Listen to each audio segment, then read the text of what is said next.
Sir ఈరోజు 'Baahubali the epic' release అయింది. అవును. ఆల్రెడీ ఓవర్సీస్‌లో షోస్ పడ్డప్పటికి మంచి రెస్పాన్స్ వస్తుంది. బట్ ఇప్పుడు ఇక్కడ తెలుగు ఆడియన్స్ నుంచి ఎటువంటి రెస్పాన్స్ వస్తుంది సార్? తెలుగు ఆడియన్స్ నుంచి మాత్రమే కాదు, హిందీ బెల్ట్‌లో కూడా ఇది మంచి రెస్పాన్స్ రాబడుతోంది. హ్మ్. అంటే వీళ్ళ అంచనా ఇప్పుడు కనిపిస్తున్నటువంటి వాతావరణాన్ని బట్టి చూస్తే ఇది 300 క్రోర్ క్లబ్‌లోకి వెళ్ళేలాగా కనిపిస్తోంది. అంటే ఓకే. 250 ఈజీగా కలెక్ట్ చేసేలా ఉంది వరల్డ్ వైడ్. హ్మ్. అంటే ఓవర్సీస్‌లో బాగుంది, ఇక్కడ బాగుంది, తెలుగు స్టేట్స్‌లో బాగుంది, హిందీ బెల్ట్‌లో మొదలైంది. నెమ్మదిగా సినిమా వైపు జనాలు డ్రైవ్ అవుతున్నారు. హ్మ్. దీనికి రీజన్ ఏంటంటే, అప్పుడు 'బాహుబలి' చూసినటువంటి జనరేషన్ వాళ్ళు ఇప్పుడు టీన్స్‌లోకి వచ్చారు. హ్మ్. అవును. వాళ్ళు టీన్స్‌లోకి రావటం వలన వాళ్ళ చైల్డ్‌హుడ్ మెమరీగా ఉంది ఇది. అవును. వాళ్ళ బాల్యపు జ్ఞాపకంగా ఉన్నటువంటి ఈ సినిమాని చూడాలని థియేటర్లకు మూవ్ అవుతున్నారు. హ్మ్. పైగా థియేట్రికల్ ఎక్స్‌పీరియన్స్ ఇవ్వటం అనేది ఈ సినిమా ప్రత్యేకత. విజువల్ వండర్‌గా తీర్చిదిద్దాడు ఆయన. అయితే కథగా చెప్పుకోవటానికి అంటే ప్రతి సన్నివేశాన్ని ఎంత ఎమోషన్ రాబట్టాలి ఆ సీన్‌లో నుంచి. హ్మ్. అంటే డైలాగ్‌లో ఎంత ఎమోషన్ రావాలి, అలాగే ఎక్స్‌ప్రెషన్‌లో ఎంత ఎమోషన్ రావాలి. దాన్ని విజువల్‌గా జనాలకి కనెక్ట్ చేయటానికి ఎంత కసరత్తు చేయాలో అంతా రాజమౌళి చేసాడప్పుడు. పార్ట్ 1 కంటే కూడా 2 చాలా హై ఎండ్‌లో నడిచింది.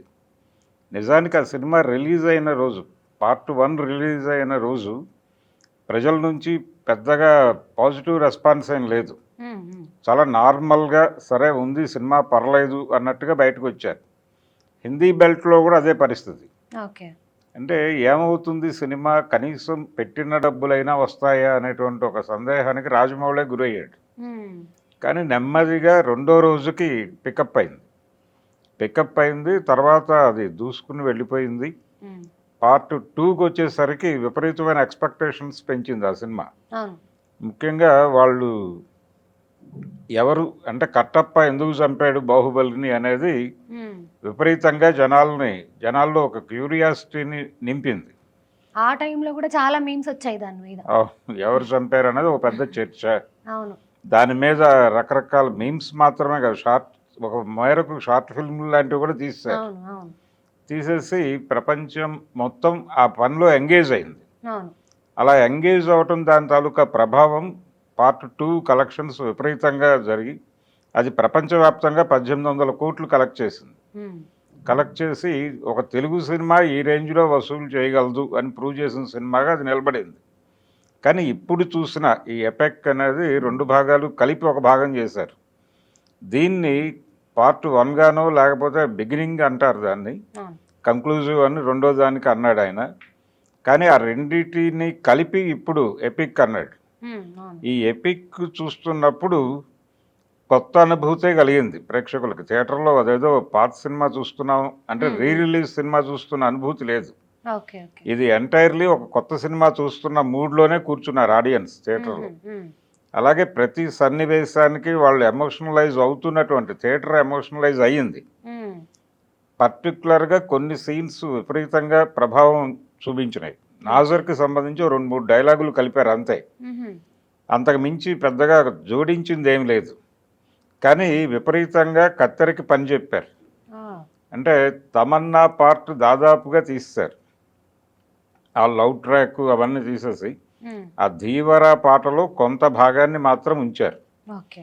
అంటే ఆ నీటి కొండ ఎక్కటం అనేటువంటి కార్యక్రమం ఉండాలి కాబట్టి సినిమాలో హ్మ్. హ్మ్. అది ఉంచారు. హ్మ్. మిగిలినది దాదాపుగా పెద్దగా డిస్టర్బ్ చేయలేదు. పాటల వరకు తీసేశారు. ఓకే. తీసి తమన్నా లవ్ ట్రాక్ అవి తీసేశారు. తీసేసి మిగిలిందంతా కొంత ట్రిమ్ చేసుకుంటూ వెళ్ళారు. హ్మ్. ఆ ట్రిమ్ చేయటం వలన సినిమా నిడివి తగ్గింది. అంటే హ్మ్. 2 పార్ట్లు కలిపితే దాదాపు 6 గంటలు సినిమా అది. దాన్ని 3 గంటల 40 నిమిషాలకి కుదించాల్సినటువంటి పరిస్థితి. హ్మ్. ఆ మేరకు కుదించటానికి కొంత భారీ కసరత్తే చేశారు. ఓకే. అది వర్కౌట్ అయింది. వర్కౌట్ అయింది. జనాలు ఎమోషనలైజ్ అయ్యారు. హ్మ్. ఇది కథగా చెప్పుకోవాలంటే నిజానికి దీనికి పునాది 'జయసింహ' సినిమా. హ్మ్. ఎన్టీఆర్ 'జయసింహ' సినిమా అనేది దీనికి పునాది. ఓకే. ఓకే. దానిలో ఎస్వి రంగారావు ఆయన అంటే ఇందులో నాజర్ క్యారెక్టర్. హ్మ్. ఇందులో నాజర్ క్యారెక్టర్, అందులో ఎస్వీఆర్. Okay okay. అంటే అన్నగారు చనిపోతాడు, తమ్ముడి కృషి వలన రాజ్యం నిలబడుతుంది. అన్నగారు చనిపోయిన తర్వాత వదిన గారు బిడ్డను ప్రసవించి చనిపోతుంది. ఆ బిడ్డను ఋషేంద్రమణి గారు పెంచుతారు. రంగారావు గారి వైఫ్ ఆవిడ. ఇందులో రమ్యకృష్ణ పోషించిన క్యారెక్టర్ శివగామి. ఆ శివగామి క్యారెక్టరు ఈ ఇద్దరు పిల్లలు, అంటే ఆవిడకి ఒక కొడుకు ఉంటాడు, ఇక్కడ ఇంకో కొడుకు, వీళ్ళిద్దరిని ఆవిడే పెంచుతుంది. అందులో కూడా అక్కడ వరకు దాదాపు అదే పునాది. అక్కడి నుంచి అది పునాదిగా తీసుకుని ప్రతి క్యారెక్టర్ని విపరీతంగా డీటెయిల్స్ వర్కౌట్ చేశారు. దాంతో ఈ సినిమా టోటల్ డిఫరెంట్గా కనిపిస్తుంది. జయసింహ జస్ట్ పునాది అంతే, అంతకు మించి టోటల్ సినిమా వీళ్ళు బిల్డ్ చేసుకున్నారు. ఆ బిల్డ్ చేసుకున్నటువంటి పద్ధతి రెండు భాగాలు విడివిడిగా చూసినప్పటికంటే కూడా ఎపిక్గా చూసినప్పుడు జనాలకు బాగా అర్థమవుతోంది.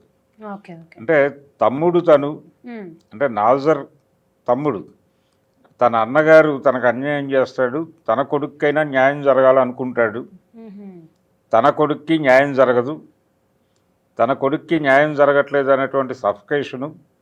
అలాగే రమ్యకృష్ణ క్యారెక్టర్ డిజైన్ చేసిన పద్ధతి, ఆవిడ కొడుకు వైపు నిలబడాలా లేకపోతే పెంచిన ప్రేమ కన్న ప్రేమ అనే దాని మధ్య ఒక వైరుధ్యము, తను ధర్మము అని నమ్మిన దాని మీద నిలబడాలి అనేటువంటి ప్రయత్నము, తను మిస్లీడ్ అవుతోంది అనేది చూచాయిగా తెలిసినప్పటికీ ధర్మం వైపు నిలబడుతున్నాను అనే భ్రమలో అవతల వైపు ఒరిగిపోతుంది.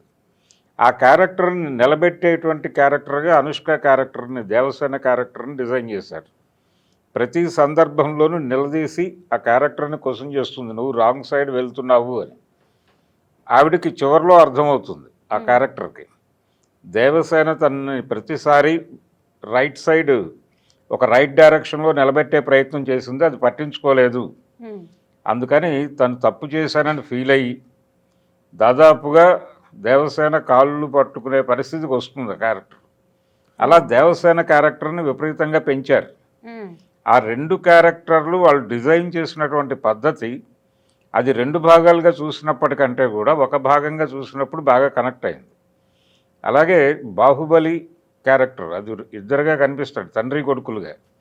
అమరేంద్ర బాహుబలిగా ఒక పద్ధతిలో ఉంటాడు ప్రభాస్, అక్కడ ఒక తల నరికే సన్నివేశం ఉంటుంది. మహేంద్ర బాహుబలిగా ఇంకొక తల నరికే రెండు క్యారెక్టర్లు రెండు తలలను నరుకుతాయి. అందులో అనుష్కని ఇబ్బంది పెట్టి తీసుకొచ్చి, అంటే సర్వ సైన్యాధ్యక్షుడు ముట్టుకునే ప్రయత్నం చేసినప్పుడు వేళ్ళు కట్ చేస్తుంది. ఆ వేళ్ళు కట్ చేసిన దానికి తీసుకొచ్చి ప్రాసిక్యూట్ చేస్తారు కొలువులో.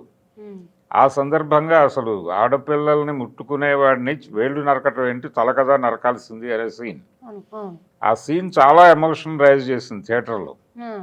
అది అలాంటి సన్నివేశమే ఇక్కడ ఇంకోటి ఉంటుంది కొడుక్కి, అంటే అడవిశేషు క్యారెక్టర్ని, అది కూడా తల నరికే సీన్. ఆ తల పట్టుకుని తిరిగి రాజ్యంలోకి ప్రవేశిస్తుంది దేవసేన. అంటే బల్లాల దేవుడి కొడుకు తల పట్టుకుని రాజ్యంలోకి ప్రవేశిస్తుంది. అది ఆ సీన్ కట్ అయింది సినిమాలో. అంటే అడవిశేషుని తల నరికేటువంటి సీన్ ఎందువలనో కట్ అయింది దీనిలో. అది కూడా ఉంటే బాగుండేది, ఒక కంప్లీట్నెస్ వచ్చేది. ఆ యుద్ధ తంత్రాలు, అలాగే రానా పెర్ఫార్మెన్సు, రానా క్యారెక్టర్లో దుర్యోధనుడి ఛాయలు కనిపిస్తాయి. అంటే టోటల్గా బాహుబలి క్యారెక్టర్ని ఒక రకంగా పాండవులకి రిప్రజెంట్ చేస్తూ అతని క్యారెక్టర్లో కొంత దుర్యోధనుడి ఛాయలు పట్టుకొచ్చి, అలాగే పాండురాజు ధృతరాష్ట్రుడు మధ్య కాన్ఫ్లిక్ట్ని కొంత అడాప్ట్ చేసుకుని దాన్ని కొంత నాజర్ క్యారెక్టర్లోకి డ్రైవ్ చేసి, ఇలా గాంధారి క్యారెక్టర్లో ఛాయలు కొన్ని శివగామి క్యారెక్టర్లోకి పట్టుకొచ్చి, ఇలా కేవలం జయసింహ మాత్రమే కాదు, మహాభారతం తాలూకా ఇన్ఫ్లుయెన్స్ కూడా కనిపిస్తుంది ఈ కథ మీద. అందుకని ఒక పౌరాణిక రెఫరెన్స్ ఉండటం వలన ఆ పాత్రలు చాలా గంభీరంగా నిలబడ్డాయి. ఈ రెండు భాగాలు కలిపి చూసినప్పుడు ఆ క్యారెక్టర్లు ఇంకా బాగా అర్థమైనాయి జనాలకు. అందుకని ఎపిక్ అనేది డెఫినెట్గా కొత్త అనుభూతినిచ్చింది ప్రేక్షకులకి. బయటకు వచ్చేటప్పుడు మాట్లాడుకోవడంలో కూడా అంటే ఇంతకు ముందు కన్నా ఇప్పుడు బెటర్గా అర్థమైంది సినిమా అని మాట్లాడుకుంటున్నారు జనాలు. అబ్బా అందుకని ఇది డెఫినెట్గా మంచి ప్రభావం వేస్తుంది. అయితే ఈ మొదటి 2-3 రోజులు ఈ యంగర్ జనరేషన్ వెళ్తోంది, అంటే వీళ్ళ చైల్డ్హుడ్ మెమరీగా చూస్తున్నారు ఆ సినిమాని, ఆ థ్రిల్తో వస్తున్నారు వాళ్ళు. అలాగే taking side Senthil Kumar camera కావచ్చు, రాజమౌళి డిజైన్ చేసినటువంటి ఆ సెట్స్ కావచ్చు, చాలా అద్భుతంగా ఉంది తెర మీద. బాగుంది. ఇంకొంచెం ఎన్హాన్స్ చేసే ప్రయత్నం చేశారు వీళ్ళు.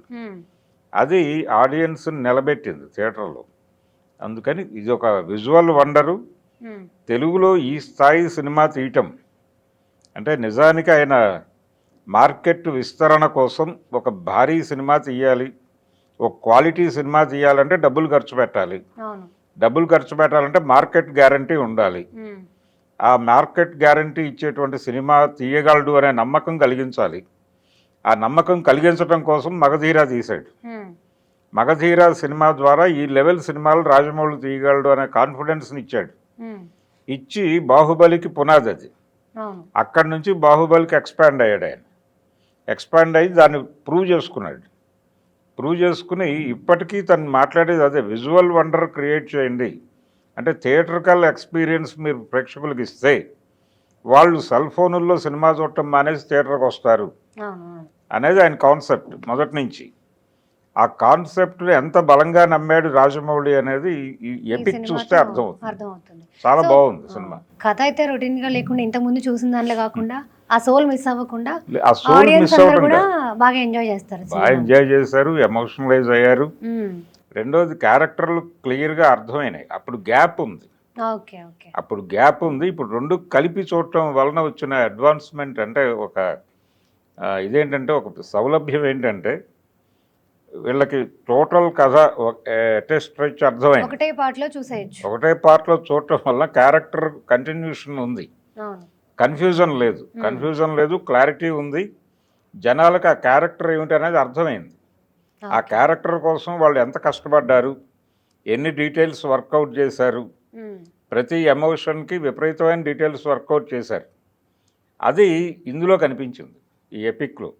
అందుకని ఆ రెండు భాగాలు పక్కన పెట్టేసి ఎపిక్ కొత్త సినిమాగా చూడటం మంచిది. ఆ కొత్త సినిమా ఫీల్ని ఇచ్చింది అది. Thank you sir. Thank you.